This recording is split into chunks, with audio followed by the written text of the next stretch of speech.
Bonjour à tous, on se retrouve aujourd'hui pour une nouvelle présentation d'un smartphone, aujourd'hui un téléphone pour changer, puisque c'est un petit peu la marque qui sort le plus de téléphones en ce moment, mais voilà, il s'agit du P4000, un téléphone que vous avez été nombreux à attendre, on verra un petit peu pourquoi avec les caractéristiques, etc.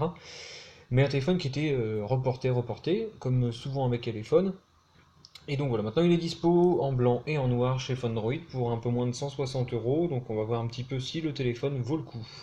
Alors, on commence par la boîte, boîte standard, hein, de toute façon, avec rien dedans. Le chargeur et un câble USB et un protège-écran, si je ne me trompe pas. Voilà, vous retrouvez quand même un protège-écran en cadeau. Donc ça, c'est toujours bon à prendre. Vous voyez, hop.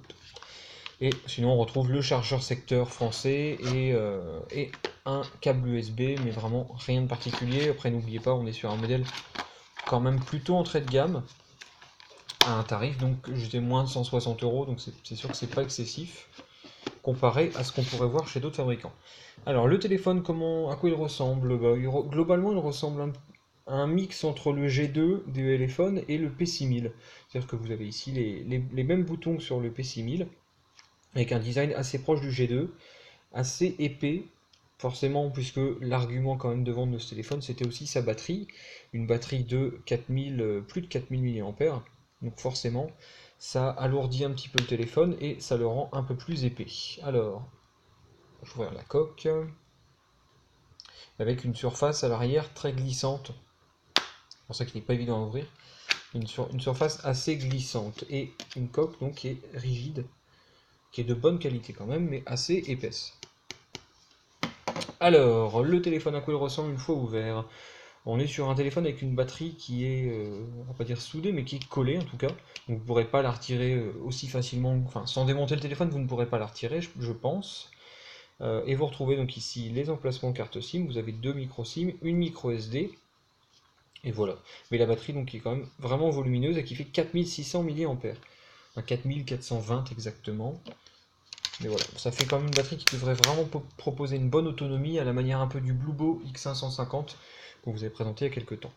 Alors, sinon, au niveau du design global, donc on retrouve sur la tranche droite le bouton power, ici les boutons volume, au-dessus le jack, à droite rien, et en dessous un micro USB, un microphone, et voilà. Le téléphone, une fois qu'il est allumé, avec l'autofocus, voilà, on est sur Android 5.1, donc la dernière version d'Android, grâce au nouveau processeur qu'on verra tout à l'heure, hein, mais de toute façon, le téléphone dispose voilà, de la dernière version d'Android, en tout cas l'une des dernières versions d'Android. Sinon, on ne retrouve rien de particulier dans les options, si ce n'est certainement les gestes rapides. Ça, j'ai pas regardé. Non, je les vois pas. Donc, vous n'aurez peut-être pas le double tap. Non. Non, il est pas dedans. Vous n'aurez pas les gestes rapides, par contre, vous aurez Android stock, c'est-à-dire avec aucune surcouche, rien du tout. Elephone n'a rien personnalisé, même pas les icônes. Donc voilà, vous êtes sur un Android pur. Les performances, avec Antutu, on va regarder. Le score doit être autour des 20 000, si je ne me trompe pas. Donc voilà, 21 065, donc un score plutôt honnête, hein, on est sur un petit processeur entrée de gamme, donc ça fait quand même des performances. Vous voyez de toute façon Android est très fluide et donc ça devrait nettement suffire pour la plupart des usagers, donc c'est plutôt pas mal. Alors les infos, on retrouve donc un processeur MediaTek MT6735P, donc c'est-à-dire un peu moins cadencé, avec une puce graphique Mali T720, un écran HD de 5 pouces, ça je ne l'ai pas précisé, 13 millions de pixels, 2 Go de RAM, 16 Go de mémoire interne, un processeur 64 bits qui tourne à 1,1 GHz, pardon, et 2 millions de pixels en façade. Donc voilà, ça sera plutôt du 8 plus 2, hein. Souvent c'est de l'interpolation quand c'est comme ça. Donc ça serait plutôt une caméra 8 plus 2. Alors ensuite le 3D Mark, vous avez un score à 3000 points, donc c'est pas mal non plus, hein. Globalement on est sur un téléphone qui sera nettement utilisable, que ce soit pour jouer à des jeux simples ou aller sur le net, etc. Le téléphone sera fluide de toute façon.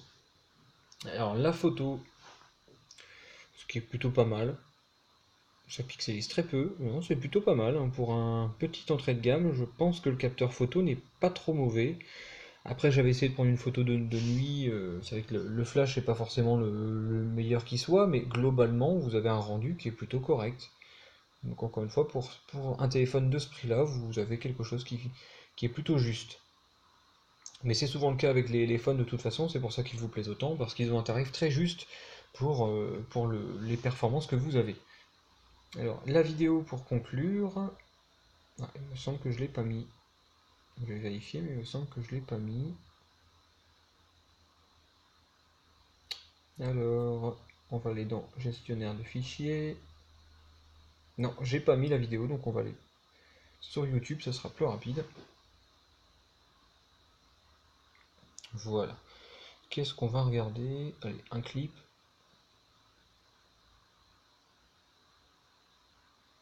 On va regarder un clip, voir un petit peu la qualité de l'écran et du son. Voilà, celle-là, ça sera très bien.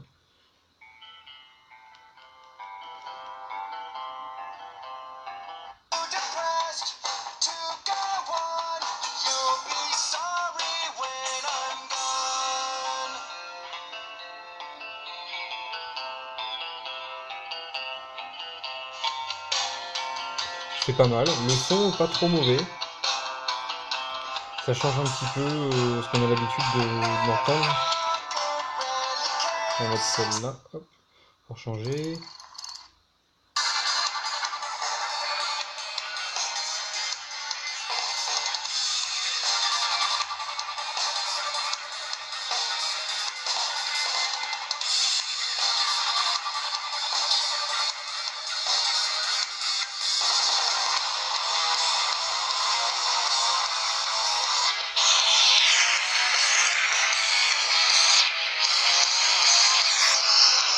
Bon, l'écran est plutôt pas mal.